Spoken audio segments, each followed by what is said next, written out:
வணக்கம். நீங்க என்னைக்காவது யோசிச்சு பார்த்திருக்கீங்களா? ரிட்டயர் ஆகும்போது உங்க பேங்க் அக்கவுண்ட்ல ஒரு 10 கோடி ரூபாய் இருந்தா வாழ்க்கை எப்படி இருக்கும்னு?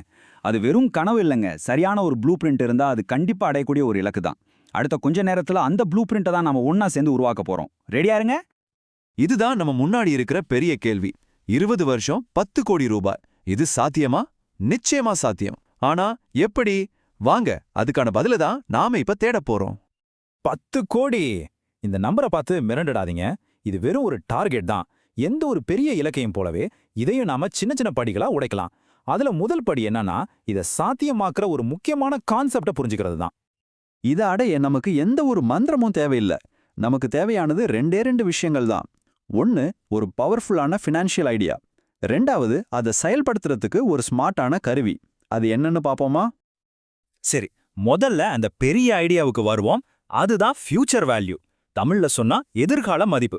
இது உங்க பணத்தோட ஃபியூச்சரை கணிக்கிற ஒரு ஃபார்முலா மாதிரி. சிம்பிளா சொல்லணும்னா ஃபியூச்சர் வேல்யூ ஒரு கேள்விக்கு பதில் சொல்லும். நான் இன்னைக்கு இன்வெஸ்ட் பண்ற பணம், வட்டி, வளர்ச்சி எல்லாம் சேர்த்து 20 வருஷம் கழிச்சு எவ்வளோ பெரிய தொகையா இருக்கும். இது உங்க பணத்துக்கான ஒரு டைம் மிஷின் மாதிரி தாங்க. ஓகே. இந்த கணக்கு வழக்கெல்லாம் பார்க்கவே தலை சுத்துதேன்னு நீங்க நினைக்கலாம். ஆனா நல்ல வேளையா நமக்காக இந்த கஷ்டமான வேலையை செய்ய ஒரு சூப்பரான டூல் இருக்கு. அதுதான் நம்ம எல்லாருக்கும் தெரிஞ்ச மைக்ரோசாஃப்ட் எக்ஸெல். இப்போ அந்த பவர்ஃபுல் டூலை பத்தி பார்ப்போம். எக்ஸலை வெறும் ஒரு ஸ்ப்ரெட்ஷீட்னு மட்டும் நினைக்காதீங்க. அது ஒரு ஃபினான்ஷியல் ஜோசியக்கார மாதிரி. அதில் இருக்கிற எஃப்வி ஃபங்க்ஷனை வச்சு நம்மளோட நிதி எதிர்காலத்தை நம்மளே கணிக்க முடியும். இதுதான் அந்த மேஜிக் ஃபார்முலா. பார்க்க கொஞ்சம் டெக்னிக்கலா தெரியுதா? கவலையே படாதீங்க. இதை நம்ம ஒன்னொன்னா பிரிச்சு மேயலாம் வாங்க. வாங்க, இந்த ஃபார்முலாவை ரொம்ப சிம்பிளா புரிஞ்சுக்கலாம். ரேட்னா உங்க முதலீட்டுக்கு கிடைக்க போற வட்டி விகிதம். என்பர்னா நீங்க எத்தனை மாசத்துக்கு முதலீடு பண்ண போறீங்கங்கிறது. பிஎம்டினா மாசம் மாசம் நீங்க கட்டுற எஸ்ஏபி தொகை. பிவினா நீங்க ஆரம்பத்திலே மொத்தமா போடுற பணம். இங்க ஒரு முக்கியமான விஷயம், பிஎம்டியும் சரி பிவியும் சரி ரெண்டுமே நீங்க மைனஸ்ல தான் என்டர் பண்ணணும். ஏன்னா அந்த காசு உங்க கையை விட்டு வெளியே போகுது. எக்ஸல் அப்படிதான் புரிஞ்சுக்கும். சரி, தியரி எல்லாம் போதும். இப்போ இதை வச்சு நாம எப்படி 10 கோடி சம்பாதிக்கிறது வாங்க பார்க்கலாம். இதோ உங்களுக்காக 4 அலகலக வழிகள். இதுல எது உங்களுக்கு செட் ஆகும்னு நீங்களே பாருங்க. இந்த திட்டங்களை இன்னும் சுலபமா புரிஞ்சிக்க வாங்க நம்ம கார்த்திகை பார்க்கலாம். கார்த்திக் வயசு 40.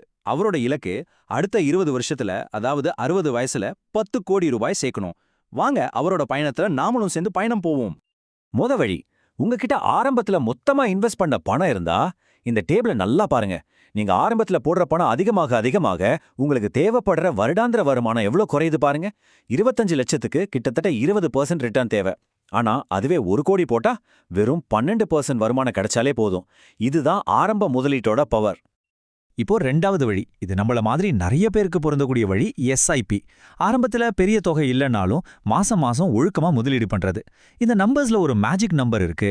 அதுதான் வருஷத்துக்கு 12% வருமானம் கிடைச்சா மாசம் 1 லட்சம் ரூபாய் எஸ்ஐபி பண்ணா 20 வருஷத்துல 10 கோடி சாத்தியம். இந்த மாசம் 1 லட்சம் ரூபாய நல்ல ஞாபகம் வச்சுக்கோங்க. இப்போ உங்க மனசுல என்ன ஓடுதுன்னே எனக்கு நல்லா தெரியுது. ஐயையோ, மாசம் 1 லட்சம் எப்படிங்க முடியும்? கவலையே படாதீங்க, அதுக்கும் ஒரு வழி இருக்கு. அடுத்த ஸ்லைட்ல அதான் பார்க்க போறோம். அதுக்கு தாங்க இந்த மூணாவது வழி, ஸ்டெப் அப் எஸ்ஐபி. அதாவது கம்மியா ஆரம்பிச்சு உங்க சம்பளம் ஏற ஏற முதலீட்டையும் ஏத்துறது. இங்க பாருங்க, மாசம் 55,000 ரூபாயில ஆரம்பிச்சு வருஷம் உங்க முதலீட்டு ஒரு 10% மட்டும் ஏத்துனாலே போதும். அதே 10 கோடி இலக்கு நம்ம அடையலாம். இது ரொம்பவே பிராக்டிக்கலான ஒரு திட்டம் இல்லையா?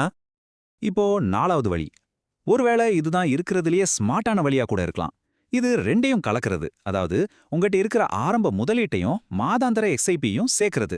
ஒரு 10 லட்சம் நீங்க ஆரம்பத்துல போட்டா போதும், மாசம் 1 லட்சம் தேவைப்பட்டது இப்போ 90,000 குறைஞ்சிருது. அதுவே 50 லட்சம் இருந்தா உங்க மாதாந்திர தேவை வெறும் 55,000 தான். பாத்தீங்களா இது எப்படி மொத்த கேமையும் மாத்துதுன்னு? சரி, இவ்ளோ நேரம் நாம பணத்தை சேர்க்கறத பத்தி பேசிட்டோம். ஆனா சேர்த்த பணத்தை காப்பாத்துறது அதை விட முக்கியமான விஷயம் இல்லையா? இப்போ நாம இந்த பயணத்தோட இறுதி கட்டத்துக்கு வரோம். நம்ம செல்வத்தை எப்படி பாதுகாக்கிறது? இந்த டெக்னிக் பேர் தான் டி-ரிஸ்கிங். இது ஒரு ஏரோப்ளேன் லேண்ட் ஆகிற மாதிரி தான். இலக்க நெருங்க நெருங்க வேகத்தை குறைச்சு சேஃபா தரையிறங்கணும்.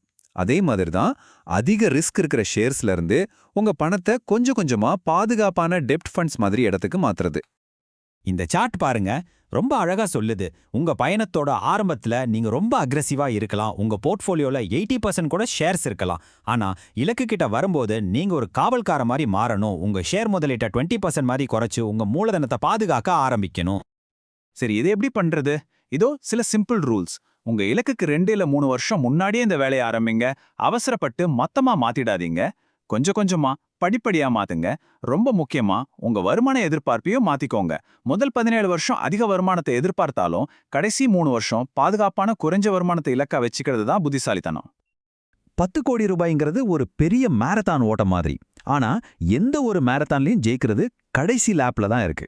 நீங்க இவ்ளோ தூரம் கஷ்டப்பட்டு ஓடி வந்ததுக்கு அப்புறம் அந்த கடைசி லாப்புக்கு தயாரா இருக்கீங்களா? யோசிங்க. உங்க நிதி வரைபடத்தை இன்னிக்கே திட்டமிட ஆரம்பிங்க. வெற்றி நிச்சயம்.